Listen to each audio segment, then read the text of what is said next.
Satu.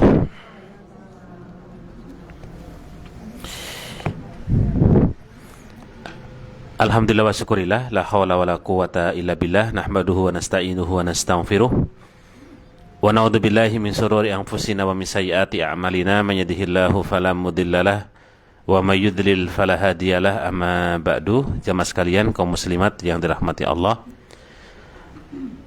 alhamdulillah wa syukurillah, pada sore hari ini kita bisa menyambung kembali majelis kita di kitab Nasihatil Nisa. Dan sepertinya sudah cukup lama tidak menyambung materi fikih wanita dan nasihat untuk muslimah. Teman-teman sekalian, untuk bersingkat waktu, tema kita pada sore hari ini masih melanjutkan pembahasan dengan judul Ifsa'us Salam, menyebarkan salam. Di halaman pinten, Bu, yang bawa terjemahan? 351. Sudah 351, 350. Tapi masih separuh nggih, Bu, atau tinggal dikit ya? Ya, sepertiga lah. Baik, kita lihat nggih, di buku kita, ibu yang megang kitab bisa dibuka di halaman 351. Tema besar kita adalah menyebarkan salam.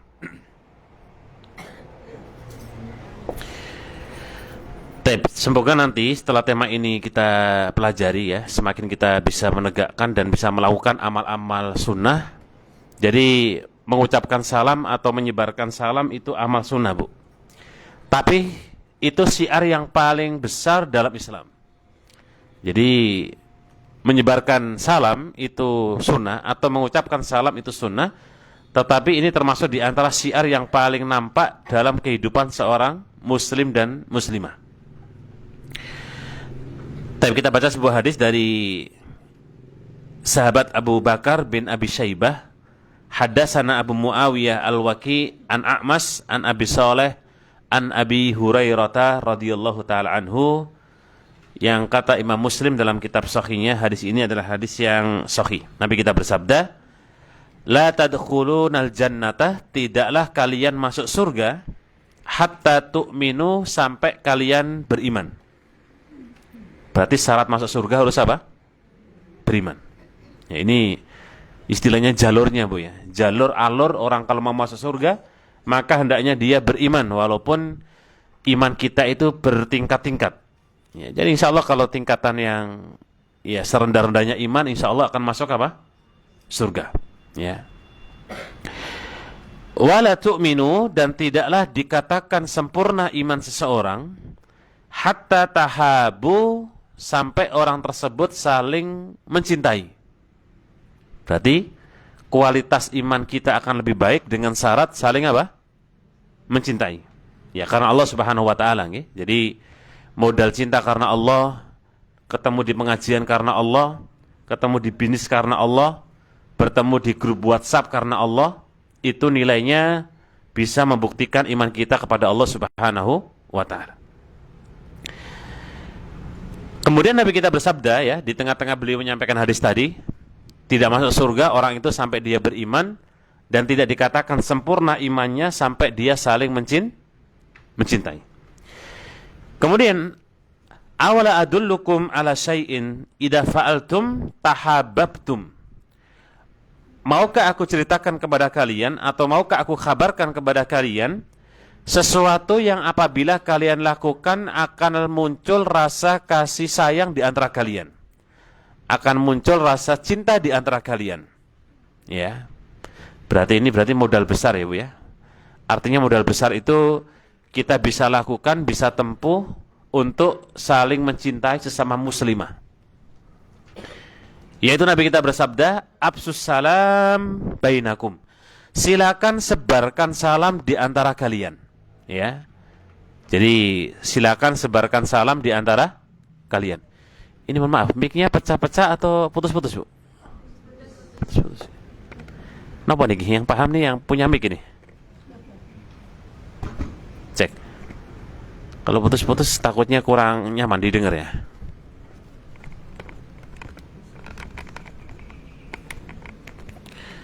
Tape. Malah mati, Bu. Mana ini? Sakit dipanggilkan ahlinya. Taib. Jadi menyebarkan salam ini bagian daripada memang akan datangnya rasa cinta di antara kalian. Tajam sekalian hadis ini ya. Hadis yang menunjukkan salah satu di antara keutamaan menyebarkan salam. Hanya saja fikih untuk wanita, apakah salam itu harus kemudian semua muslim dan muslimah yang kita temui kita ucapkan salam? Ya, jadi ini juga ada kajian fikihnya lebih rinci. Apakah laki-laki dengan wanita kalau ketemu di jalan kemudian mengucapkan salam, atau untuk komunitas laki-laki saja atau perempuan saja? Ya, baik. Dulu zaman sekalian di zaman sahabat, kalau ada sahabiah, ya, muslimah di zaman Nabi dengan muslim, ya, itu kalau ketemu sambil mereka itu berada di ujung atrafut thoriq. Mereka berada di ujung bagian jalan. Ya, jadi ini jalan gitu ya. Ini bapak-bapak atau laki-laki, ini perempuan. Nah, jalannya itu mepet di pinggir semua. Ya. Jadi bukan malah mendekat. Bisa dipahami, Bung, ya? Lah, apakah ketika mereka mengucapkan salam ataukah tidak? Itu monggo-monggo saja. Ya, tapi karena ini ada sebabnya. Kalau laki-laki perempuan mengucapkan salam sedangkan salam itu sunnah, dikhawatirkan nanti terjadi praduga-praduga yang tidak diharapkan. Gitu nggih, Bu, nggih? Bisa dipahami ya maksudnya ya. Jadi khawatirnya misalnya ibu-ibu salam sama Ustaz Abu Umar. Wah, nanti saya sampai rumah kepikiran, itu ibu siapa ya? Itu kajiannya duduk di mana ya biasanya? Tak ingat, oh ibu ini. Akhirnya besok ketemu ibu yang bersangkutan, saya salam sama beliau. Akhirnya salam-salaman terus ya. Itu yang mungkin perlu dihindari jamaah. Karena perkara yang sunnah jangan menimbulkan perkara madharat yang lebih besar. Itu kaidahnya. Ya. Jadi kaidahnya kalau ada perkara sunnah, ketika dilakukan justru menimbulkan madharat yang besar, maka perkara sunnah kita tinggalkan terlebih dahulu. Sehingga konteks afsus salam memang kita tidak pungkiri sesama muslim dan muslimah. Kalau di lingkungan masyarakat itu kemudian terbentuk sudah sangat tersebar bahwa kampung ini adalah orangnya ramah-ramah ketika ketemu mengucapkan salam, itu masya Allah. Itu bukti kalau kualitas iman kampung tersebut atau masyarakat itu baik. Ya, sehingga memang perlu dilihat maslahat madharatnya, apalagi perkara sunnah. Makanya dalam tahapan kebaikan, dalam tahapan amal, yang paling utama itu amal yang wajib jamaah. Baru yang sunnah. Taib. Nah, Nabi kita di sini menyebutkan afsus salam itu artinya sebarkan salam. Makanya kenapa? Mengucapkan salam itu amal sunnah, tetapi dia lebih utama daripada orang yang menjawab salam. Padahal menjawab salam itu wajib. Ya, jadi ada beberapa amal sunnah itu lebih utama daripada yang wajib. Contohnya apa? Mengucapkan salam jemaah. Orang mengucapkan salam itu sunnah, sedangkan yang menjawab wajib. Makanya kalau ibu-ibu dikasih salam oleh saudaranya, dikasih salam oleh orang lain, kok tidak menjawab, ijma ulama kita berdosa. Itu namanya wajib. Ya, berarti memang kalau ketemu sama saudara, sama teman, ya nggak ada kewajiban, cuma disunahkan. Tapi kemudian di hadis penjelasan dikatakan oleh Ibnul Arabi, ya, Ibnul Arabi pakai alif lam ibu ya tulisannya, karena kalau nggak pakai alif lam, Ibnu Arabi itu orang sesat. Ya. Perlu ditulis nggak, Bu? Ibnul Arabi itu ahlu sunnah. Kalau Ibnu Arabi nggak ada alif lamnya, maka dia orang yang sesat. Bedanya ada alif lam sama tidak ada alif lam, itu aja. Ya, jadi ternyata perlu hati-hati juga nih menyebutkan ulama, ini ulama benar apa tidak, itu terkadang juga berpengaruh, ya.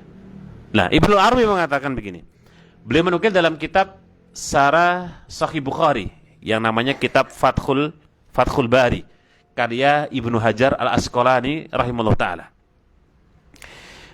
Beliau mengatakan fihi anna min fawaidil ifsa'is salam, di antara faedah menyebarkan salam husulul mahabbah, akan datang rasa cinta baina mutasalimin, di antara orang yang saling bertemu. Masya Allah, berarti orang yang ketemu salam, ucapan salam, ketemu lagi ucapan salam, itu akan menghadirkan rasa di mana mahabbah, saling mencintai, saling menyayangi, juga mungkin termasuk saling menghargai. Ya. Wa kana dzalika lima fihi min ittilafil kalimah bi ta'ummi al-maslahah. Karena kalimat assalamu alaikum atau salam itu sendiri kalimat yang bisa membuat hati orang itu lebih adem dan lebih tenang dan lebih maslahat, jemaah. Ya, makanya coba ibu-ibu kalau ada masalah dengan tetangganya, kira-kira kalau ketemu salam mau tidak, Bu? Ayo, ada masalah dengan tetangga, ketemu salam apa tidak? Kayaknya berat, ya kan? Tapi coba ibu-ibu kalau ketemu tetangga atau orang atau teman atau bestie atau keluarga yang sedang kita punya masalah, temu sama beliau, ucapkan salam. Coba. Saya yakin hari pertama agak berat, Bu, ya. Ulangi hari yang kedua, hari ketiga, hari keempat. Insya Allah sepekan setiap hari kita salam dengan beliau, lama-lama akan cair, Bu. Coba kalau ada masalah dengan orang gitu, walaupun dia nggak jawab, itu dosanya di dia. Walaupun dia benci, itu perkaranya di dia. Kalau dia nggak mau jawab, itu dosanya di dia. Tapi kita terapkan bahwa ada orang yang benci dengan kita, ada yang orang mungkin fitnah kita, ada orang yang nuduh kita, ada orang yang jelekan kita. Ibu-ibu balas dengan ketemu minimal senyum atau salam. Insya Allah sepekan, kalau nggak bisa cair mungkin diulangi lagi, sepekan lagi berarti 2 pekan. Kalau nggak cair juga ya 3 pekan. Nggak cair juga apain, Bu?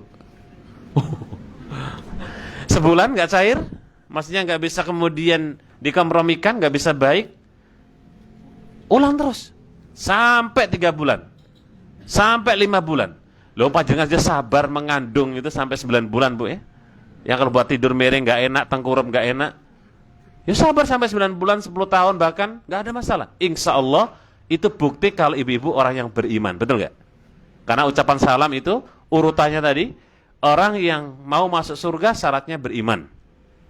Yang kalau orang itu beriman, ciri-cirinya saling mencintai. Di antara bentuk saling mencintai adalah mengucapkan salam atau menyebarkan salam. Jadi Masya Allah, memang Allah itu memberikan yang namanya ta'umul maslahah. Ada kemaslahatan yang lebih besar. Ini termasuk kalau di antara keluarga kita, mungkin ada masalah dengan suami gitu, Bu, ya, atau mungkin dengan anak, dengan family, dengan keluarga dekat, temu ucapkan salam. Ya. Mau dijawab atau tidak itu urusan dia dengan Allah Subhanahu wa taala. Baik. Termasuk di antaranya ucapan salam, kata Al-Hafidz Ibnu Hajar Al-Asqalani, beliau menyebut bahwa bil wuqu'i al-ma'ani alal iqamati syara'iddin. Kita mengucapkan salam itu dalam rangka menegakkan nilai-nilai syariat Islam. Ya. Jadi disitulah kita bisa menegakkan nilai-nilai syariat Islam, syariat agama. Ya. Dan membedakan tentang siapa orang kafir dan orang muslim. Ya, dan orang yang diucapkan salam, maka orang itu kalau mendengar ucapan salam, maka hatinya akan terketuk untuk senantiasa dia bertaubat. Nah, jemaah sekalian kaum muslimat rahimakumullah. Kemudian kita masuk di hadis yang berikutnya dari Sahih Bukhari, ya, dari Imam Bukhari rahimahullah taala. Hadis dari Bara' bin Azib, ya, radhiyallahu taala anhu, qal amarona Rasulullah sallallahu alaihi wasallam bisab'in. Nabi pernah memerintahkan kami tentang 7 hal. Nah, ini monggo nanti Ibu bisa bisa praktekkan nggih, 7 perkara yang Nabi perintahkan kepada sahabat Bara' bin Azib, termasuk kita sekalian. Yang pertama adalah iyadatul marid, menjenguk orang yang sakit, Bu. Ya, ini penting berarti kalau di kajian kita ini, Bu. Kan ada grupnya nggih, Bu, ya. Nah, itu kalau ada saudara kita yang sakit, upayakan habis kajian misalnya, atau kajiannya setengah sesi misalnya, sisanya kita jenguk saudara kita, Nah, itu bagus. Ya, kayak pengajian saya di daerah Pogong itu, kita bikin kalau ada jamaah sakit, kajiannya cuma misalnya tadi 1 jam, kita buat cuma setengah jam. Sisanya kita pakai untuk mengunjungi jamaah yang sakit. Ya, karena iyadatul marid itu bagian dari perintah Nabi Shallallahu Alaihi Wasallam. Dan dalam hadis yang lain, menjenguk orang yang sakit itu hak muslim satu dengan yang lain. Ya, apalagi ibu yang sudah pengajian, sudah ada grup komunitas gitu ya, punya kemudian barangkali saling sapa menyapa, tahu. Ya, makanya kalau ada jamaah yang nggak hadir itu kenapa? Perlu ditanya itu, Bu Panitia, ya, atau teman-teman panitia atau yang di admin grup. Ibu kok sudah 2 kali nggak kelihatan, lagi gerah apa lagi ada sesuatu? Tanya jemaah. Ya, karena itu salah satu di antara bentuk perhatian. Ya, dan iyadatul marid itu salah satu di antara, ya kalau kita bahas di syarah hadis tentang hak muslim satu dengan yang lain adalah menjenguk saudaranya ketika sakit, itu manfaat diniyahnya, manfaat agama, manfaat duniawiyah, dan juga termasuk manfaat ta'aluf qulub.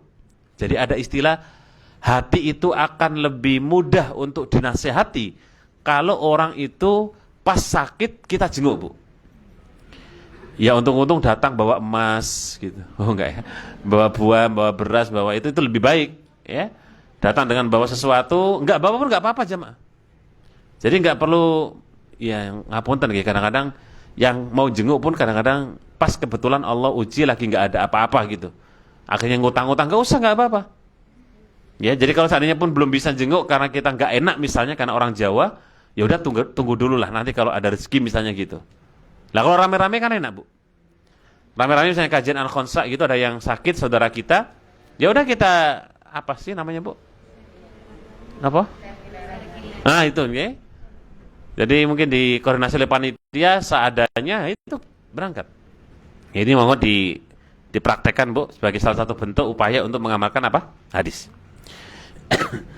Yang kedua, salah satu di antara perintah Nabi SAW adalah itba'ul janaiz, mengikuti proses penguburan jenazah. Ya, jadi mengantar jenazah dari rumah ke kuburan. Walaupun dalam hal ini ibu-ibu mendapatkan apa ya? Mendapatkan catatan khusus dari para ulama tentang mengantar ke kuburan. Ya, jadi karena pahala 2 qirot kata Nabi Shallallahu Alaihi Wasallam, 2 qirot itu ada pada sholat jenazah. Yang kedua nganter sampai mana? Kuburan. Sampai selesai ngubur jemaah. 1 qirotnya itu ada di sholat jenazah, 1 qirotnya lagi ada ketika nganter sampai kuburan sampai selesai. Ya, memang kalau ibu-ibu ya wanita memang ada catatan-catatan khusus, tapi bukan berarti wanita ikut nganter itu kemudian nggak boleh, tetap boleh. Cuma aturan mainnya lebih apa? Lebih ketat. Ya, makanya ibu-ibu kalau takziah, saya sih sering jumpai ya, ibu-ibu kalau takziah itu ngapunten, mohon maaf, enggak semuanya sholat jenazah. Enggak semua. Ya ada 1-2, tapi enggak banyak di antara wanita itu kalau takziah sholat jenazah. Kenapa, Bu? Ini ibu kalau takziah sholat jenazah mboten? Semua 100%. Masih 9,9? Yang halangan itu kecuali ya.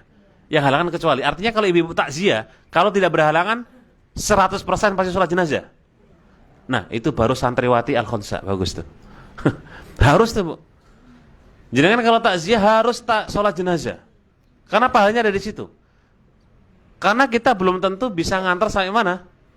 Kuburan. Ya minimal 1 qirot, alhamdulillah. Dengan pahala-pahala yang lain, insya Allah Allah berikan. Ya, jadi ittiba'ul janazah, mengikuti jenazah ternyata di antara memang Nabi perintahkan, dan dalam hadis yang lain hak muslim dengan muslim yang lain. Dan ini, Bu, catatan tambahan, Ustaz, apakah kalau pengikut jenazah itu banyak berarti jenazahnya baik? Kalau yang ikuti sedikit berarti sedikit, Ustaz? Tidak ada. Nggak ada standar seperti itu, Bu. Ya, mau digotong 1 orang sampai kuburan, dikubur sendiri, walaupun nggak ada ya, Bu ya. Nggak ada kasus kejadian orang meninggal digendong sendiri, dibawa sendiri, kemudian sampai kuburan juga sendiri. Ya, walaupun seandainya ada, tidak menjadi catatan kalau jenazah itu kemudian baik atau buruk. Ya, dan jenazah itu boleh loh Bu, digendong sampai kuburan, gendong biasa. Boleh apa tidak? Boleh. Jenazah di kain kafani, nggak perlu dikeranda mayiti, kemudian digendong, atau kemudian dinaikkan sepeda misalnya. Boleh saja. Ya, cuma kok kayaknya kalau ada, kok ya unik ya Bu ya. Ada jenazah dipocongin, tiba-tiba digoncengin belakang, diikat. Mau kemana Pak? Ngubur jenazah. Kok ekstrim banget ya. Tapi kalau seandainya itu terjadi, sah-sah saja. Nggak ada syaratnya jenazah itu harus begini-begini. Asal pemandiannya benar, pengkafanannya benar, penguburannya apa? Benar. Nah, mengikuti jenazah, ya, ini juga faedah juga. Salah satu di antaranya adalah tidak boleh berada di depan jenazah. Ini faedah. Termasuk di antaranya mengubur jenazah sampai selesai. Karena sebagian di antara jamaah itu ada yang belum selesai jenazah diselesaiin ya. Ini finish sampai kemudian didoakan begitu, karena ada sunahnya. Sebagian jenazah, sebagian orang sudah pulang Bu. Nah ini nggak boleh. Oh ya, upayakan kalau mau satu kirot ya sempurna dari ngantar sampai selesai penguburan jenazah. Nah, yang kedua, yang ketiga, Nabi perintahkan tasmitul atish, menjawab kalau ada orang yang bersin. Ya. Jadi kalau ibu-ibu kalau bersin, gimana bunyinya Bu? Enggak bersihnya kan hacing gitu ya. Yang bersih bilang apa? Nah, yang bersin itu mengucapkan doa alhamdulillah. Maka yang disunahkan yang mendengar Bu. Jadi ketika kemudian dia menjawab orang yang bersin dengan mengucapkan apa? Yarhakumullah. Jawabannya yahdi kumullah wa yuslih balakum. Ya, jadi ternyata terjadilah sebuah saling mendoakan jemaah. Ketika orang bersin itu nikmat atau adab jemaah? Nikmat. Betapa seger dan sehatnya kita kalau habis bersin jemaah, betul ya? Walaupun biasanya kalau orang bersin sampai 7 kali, nah ini biasanya tanda-tanda mau tanda-tanda mau sakit. Seperti itu alam itu Bu namanya. Alarm itu alarm tubuh. Orang itu kalau kayaknya bersin lebih dari 5 itu ada rada-rada mungkin virus gitu ya. Ya makanya ya kita ucapkan alhamdulillah. Terus gimana Ustaz kalau bersinnya lebih dari 8 kali? Apakah setiap bersin alhamdulillah, bersin lagi alhamdulillah, bersin lagi alhamdulillah? Nanti temennya nyaut juga akhirnya nyaut-nyautan tuh Bu. Itu kalau durasi waktu sekitar setengah jam kalau bersinnya 8 kali. Ulama menyebut bersin pertama itu sunnah untuk diucapkan. Sisanya nggak diucapkan nggak apa-apa. Jika jedanya berdekatan. Ya. Lah orang yang mendengar alhamdulillah saudaranya, maka ibu-ibu wajib menjawab yahdi kumullah. Ya. Kemudian yang keempat, termasuk di antara yang Nabi perintahkan adalah wanaha anisyurbi fil fiddah. Larangan minum dengan menggunakan perak. Ya. Jadi gelasnya menggunakan perak atau dalam hadis yang lain juga ada menggunakan emas gitu. Ibu ada yang punya gelas dari emas. Oh. Atau dari perak barangkali. Kalau emas terlalu tinggi mungkin perak nggak boleh jemaah, mending dijual aja. Jadikan uang untuk apa? Kebutuhan. Tapi kenapa? Kok Nabi katakan ada loh orang itu menggunakan bejana, tempat makan, tempat minum terbuat dari emas, terbuat dari perak. Ada di zaman dulu jemaah. Ciri-ciri orang-orang yang kaya itu mereka menggunakan itu sebagai bentuk kalau dia adalah orang yang kaya. Maka Nabi larang. Ya. Kenapa Nabi larang? Alasannya salah satunya adalah tempat-tempat yang terbuat dari emas atau sesuatu yang terbuat dari emas itu nanti disediakan hanya untuk penduduk surga. Kemudian yang berikutnya, wanahana antakhattumid dahab. Yang kelima, Nabi melarang menggunakan cincin yang terbuat dari emas. Ini untuk laki-laki, ya. Kalau untuk wanita, monggo silakan. Ya, berarti kan penting Bu ya, larangan menggunakan emas itu dikhususkan untuk siapa? Laki-laki. Kemudian yang berikutnya yang ke 6 ya. An-rukub al-mayair ya. Almas almas almaya sis ya. Itu orang yang kemudian ada yang kelewat Bu ya tadi ya. Oh, ibrazul muqassam ya. Termasuk di antara Nabi perintahkan untuk melakukan sumpah dengan benar. Oke, berarti ada yang kelewat tadi ya. Jadi ibraul muqassam itu artinya melaksanakan sumpah dengan benar. Jadi kalau sudah sumpah harus sumpahnya benar, nggak boleh dibohongi, nggak boleh diingkari. Ya. Adapun rukub al-maya sir adalah pelana yang menggunakan sutra atau pelana yang terbuat dari sutra. Pelana kuda itu ada yang terbuat dari sutra dan nggak boleh. Ya, termasuk di poin yang terakhir menggunakan baju yang terbuat dari sutra baik tebal maupun tipis. Ya, itu tidak boleh juga.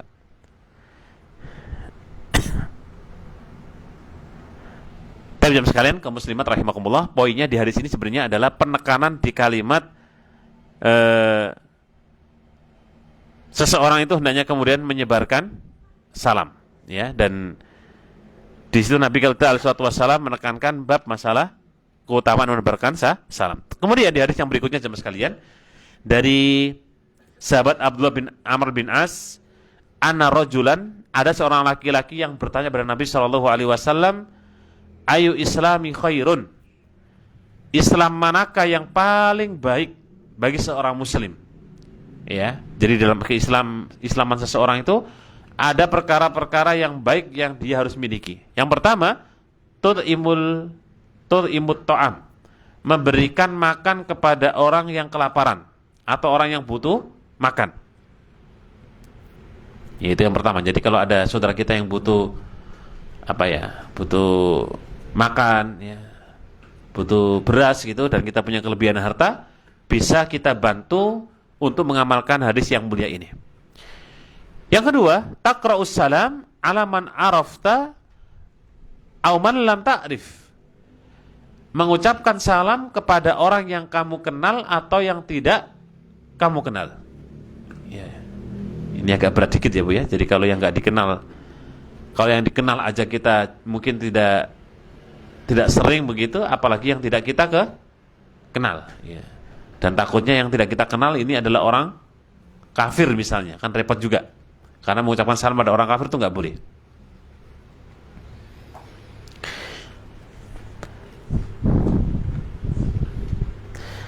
Di hadis yang berikutnya, ini masih menjelaskan hadis lagi ya, dari Abu Hurairah radhiyallahu taala anhu, Nabi kita bersabda, hakul muslim alal muslim situn. Hak muslim dengan muslim yang lain ada 6. Fakila, dikatakan oleh Rasulullah SAW, mahuna ya Rasulullah, apa 6 itu? Yang pertama, idalaki tahu fasallim alaihi. Apabila kalian bertemu dengan saudaramu, maka ucapkan salam. Itu yang pertama. Yang kedua, faida da'aka fa'ajibhu. Apabila kamu diundang walimah, maka penuhilah panggilan tersebut. Jadi undangan di sini adalah undangan walimah jemaah. Ya, walaupun undangan secara umum adalah wajib kita tunaikan kalau kita nggak ada halangan ya Bu ya. Diundang temannya makan-makan ya datang.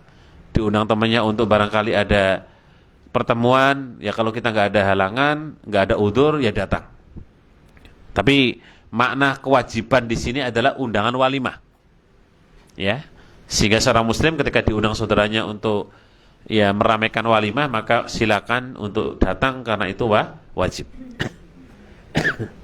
Yang ketiga, idastang sohaka fansahlahu.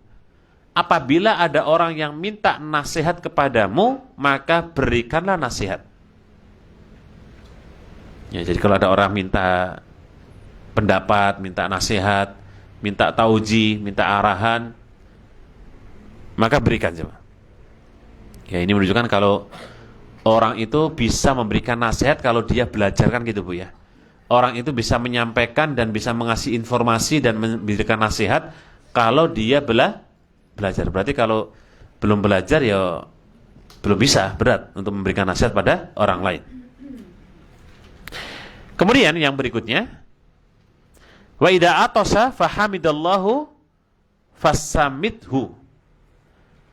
Apabila ada orang yang bersin, maka ucapkan alhamdulillah. Ya.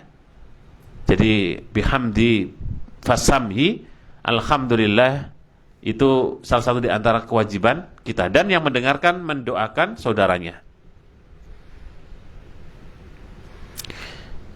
Dan yang keempat, faida marido fa'udhu. Apabila ada orang yang sakit, maka jenguklah. Nah, ini menguatkan hadis yang di atas tadi, bahwa menjenguk orang sakit. Dan kalau ada yang sakit, maka jenguklah. Yang terakhir, faida mata fattabi'hu. Apabila ada yang meninggal di antara kita, maka antarlah, ikutilah. Ya. Nah.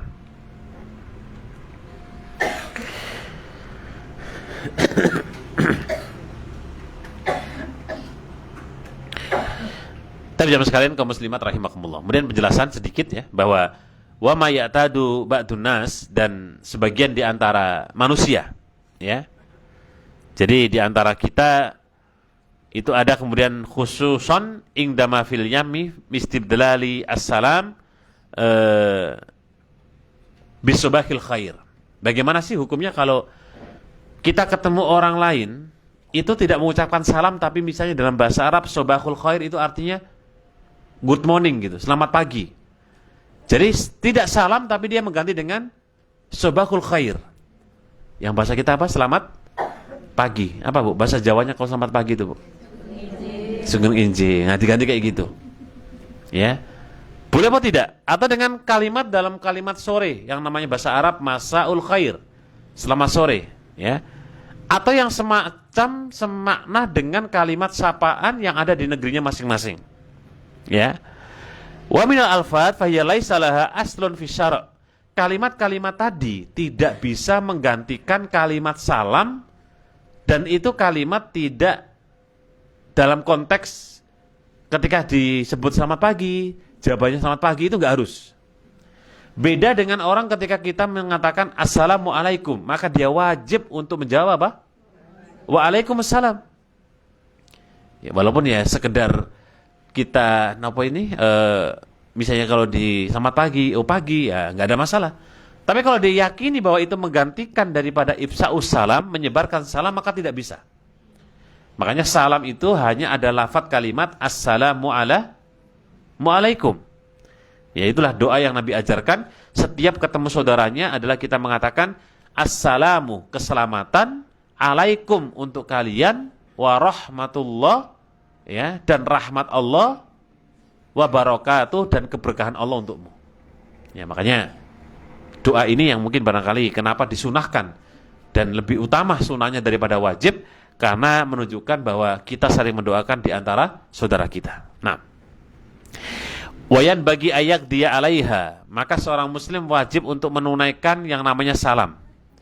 Fa inna salama tahiyatan min indillahi mubarakah thayyibah. Karena yang namanya salam itu adalah ucapan tahiyah, penghormatan dari sisi Allah Subhanahu wa taala yang mengandung keberkahan yang sangat melimpah jemaah. Ya, jadi ibu-ibu kalau mengucapkan assalamualaikum warahmatullahi wabarakatuh, itu Allah kasih keberkahan. Ya. Allah kasih kemudian yang namanya thayyibah, kebaikan yang melimpah. Makanya ya nggak ada salahnya ketemu temannya kita ucapkan assalamualaikum, itu sunnah. Ya diupayakan juga kita bisa mengucapkan selalu sehingga kita diberkahi Allah Subhanahu wa taala. Baik. Dikatakan oleh Al-Hafidz ya, Ibnu Hajar, salah satu pesarah kitab Sahih Bukhari. Beliau menyebutkan fattafaku ala man salima lam yujzi. Mereka menyepakati para ulama, barang siapa yang memberikan salam ya kepada orang lain, maka Allah Subhanahu wa taala akan berikan bagi dia balasan, dan tidak dengan jawaban selamat pagi. Jadi maksudnya kalau dia mengucapkan assalamualaikum, tidak boleh dibalas kecuali dengan salam. Kalau dia balas dengan selain salam, maka tidak ada balasan bagi dia. Ya, makanya ibu kalau WA itu dimulai salam dulu atau enggak, Bu? Mulai nggih. Ya kalau bisa dimulai. Walaupun bahasa WhatsApp atau bahasa apa itu? WA itu kan tulisannya ibu kalau nulis ASS atau komplit Assalamualaikum warahmatullahi begitu. Ya, yang sudah ngaji wajib nulisnya itu komplit. Ya, adapun sampai akhir atau enggak itu monggo. Jadi kalimat Assalamualaikum warahmatullahi wabarakatuh itu ada pembahasan dalam kitab adab. Orang minimal mengucapkan itu Assalamualaikum. Itu sampai situ minimal jemaah. Kalau mau ditambah lagi adalah Assalamualaikum warahmatullah. Gak ada. Wah barokatuhnya gak ada. Gak apa-apa. Atau yang ketiga, lebih sempurna lagi, Assalamualaikum warahmatullahi wabarakatuh. Nah, kalau ibu-ibu diucapkan salam oleh saudaranya dengan 3 versi, jawabannya, pastikan jawaban ibu-ibu lebih panjang daripada ucapan saudara kita. Kalau jawabannya, pertanyaannya atau doanya Assalamualaikum warahmatullahi wabarakatuh, ibu-ibu jawabnya minimal sepadan. Jangan sampai saudara kita mengucapkan Assalamualaikum warahmatullahi wabarakatuh, jawabannya WSS. Wah, itu pelanggaran jemaah. Ya memang niatnya wassalamualaikum warahmatullahi wabarakatuh gitu, tapi nggak bisa.